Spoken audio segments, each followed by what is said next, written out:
अस्सलाम वालेकुम viewers, SN sports में आपको खुशामदीद कहते हैं। आज की वीडियो में हम लोग लाहौर कलंदर के बारे में बात करेंगे कि लाहौर कलंदर ने 2022 का स्क्वाड जो मैदान में उतारा है, क्या वो लाहौर कलंदर को पहली बार चैंपियन बनाने में कामयाब होगा या नहीं।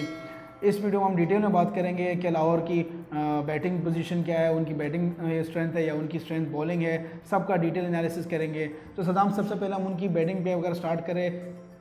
जी बिल्कुल, अगर हम उसके बैटिंग कैबिनेट में देखें तो बहुत ही बेहतरीन उसके पास स्ट्राइकर और अच्छे प्लेयर अवेलेबल हैं। जैसे कि हम बात करेंगे उसके ओपनर प्लेयर की तो फ़खर जमान और मोहम्मद हफीज़ ओपनिंग में आते हैं और बहुत ही रिलायबल ओपनिंग है इन दोनों की। और फ़खर जमान जैसे बॉल को अच्छी तरह से स्ट्राइक भी कर सकता है, मोहम्मद हफीज़ उसका साथ भी देने के लिए बिल्कुल ही अवेलेबल होगा। तो एक अच्छा टोटल विनिंग टोटल करा सकते हैं ये दोनों अगर आप टॉप डाउन बिल्कुल तो। बिल्कुल, ये बात तो सही है आपकी कि इनके पास जो इनका ओपनिंग पेयर है, मेरे ख्याल से उनकी स्ट्रेंथ है बैटिंग की, ठीक है, उन पे वो काफ़ी रिलाई करेंगे। लेकिन उनके पास बिल्कुल नीचे भी अगर फिल सॉल्ट के पास आ जाए, उसके बाद हमारे पास बेन डंक है, उनके पास फिर डेविड वीसे हैं। तो मतलब इनके पास मिडिल ऑर्डर में भी बैट्समैन अच्छे हैं और ऊपर में सब एंड ज़ीशान अशरफ भी इनके पास विकेट कीपर बैट्समैन है। तो बैटिंग इनकी कंपैरेटिवली है, लेकिन मेरे ख्याल में से एक इशू जो लाहौर कलंदर को फेस कर सकता है वो है स्ट्राइकिंग का, क्योंकि इनके पास कोई स्पेशलिस्ट स्ट्राइकर नहीं है।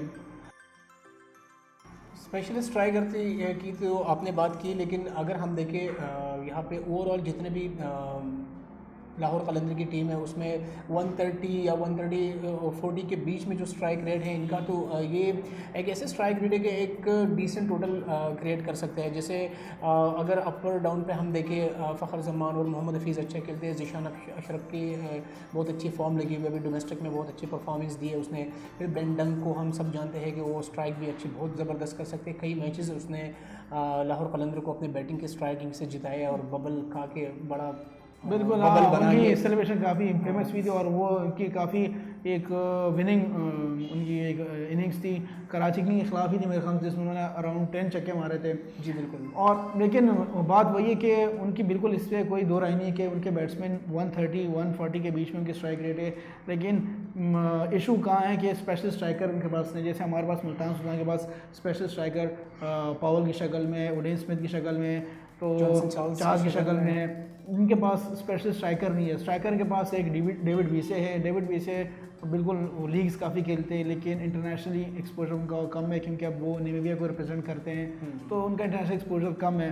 लीग का एक्सपीरियंस उनके पास बिल्कुल है, लेकिन ऐसा नहीं कह सकते कि डेविड वीसे वो इतने स्ट्रॉन्ग हिटर है कि वो अपनी बैटिंग पे पूरा मैच का पास ही पलट दे।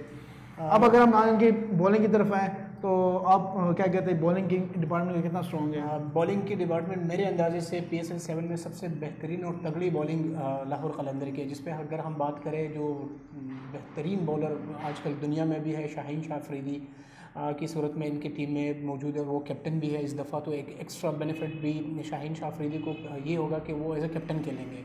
दूसरी बात यह है कि उसकी टीम में हारिस रऊफ बहुत स्ट्राइकिंग बॉलर है और आकिफ जावेद एक डोमेस्टिक पाकिस्तानी बॉलर है, बहुत ही पेस के साथ और बहुत ही अच्छी लेंथ और लैंड के साथ बॉलिंग करते हैं। इसके अलावा इन सबको अगर एक तरफ कर रहे और फिर राशिद खान मौजूद है इनकी टीम में, जो ना ड्यू फैक्टर देखता है ना कुछ देखता है, स्ट्राइक करते हैं और विकेट लेता है। बिल्कुल एग्जैक्टली, इसमें कोई दो राय नहीं है कि PSL 2022 की जो सबसे तगड़ी बॉलिंग लाइनअप है वो लाहौर कलंदर की है। और उनको एक एडवांटेज ये भी हासिल है कि मैचेस अगर कराची में है तो कराची में फास्ट बॉलर्स काफ़ी विकेट्स निकालते हैं, अराउंड 180 विकेट्स फास्ट बॉलर्स की और 40-50 विकेट्स के करीब जो है ना वो स्पिनर्स की है। यानी क्योंकि ड्यू फैक्टर आता है तो वहाँ पे ऑब्वियसली स्पिनर्स फिर इतने इफेक्टिव नहीं होते, तो ये एज बिल्कुल लाहौर कलंदर के पास है। इसमें कोई दो राय नहीं है कि उनके पास मेन स्ट्राइक बॉलर है शाहीन शाह अफरीदी को की सूरत में, जिनको ICC ने भी रिकगनाइज़ किया और उनको player of the year, cricketer of the year of 2021 उनको डिक्लेयर किया, उन्होंने अवार्ड जीता।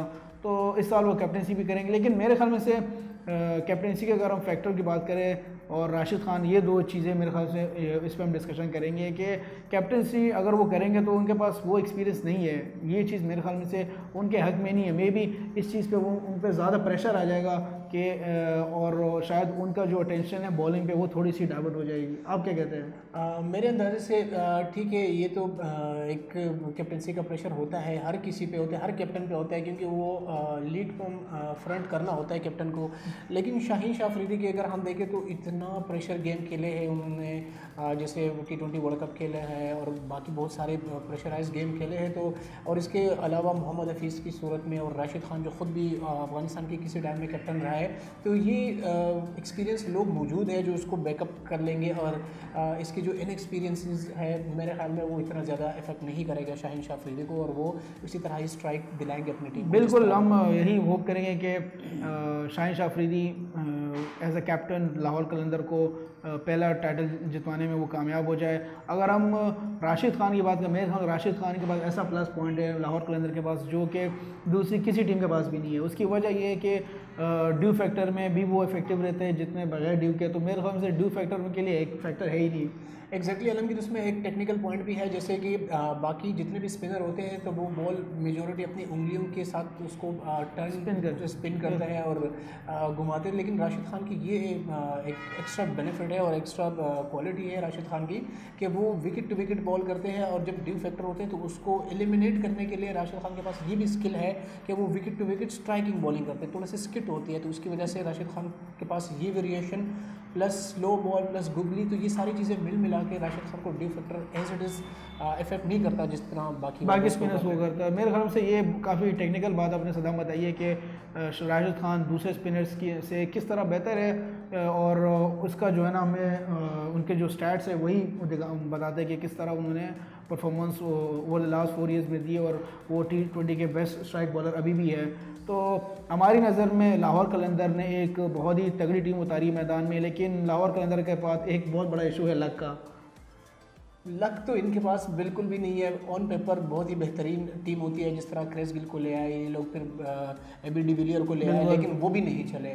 तो क्या लाहौरी इस बात से हमारे साथ इत्तेफाक करेंगे कि आप लोग बदकिस्मत हैं T20 वर्ल्ड कप PSL 7 को जीतने के लिए, या फिर इस दफ़ा शाहीन शाह अफरीदी की लक चलेगा और आप लोग जीत पाएंगे? कमेंट सेक्शन में ज़रूर बताएंगे आप लोग का। Thank you for watching the videos.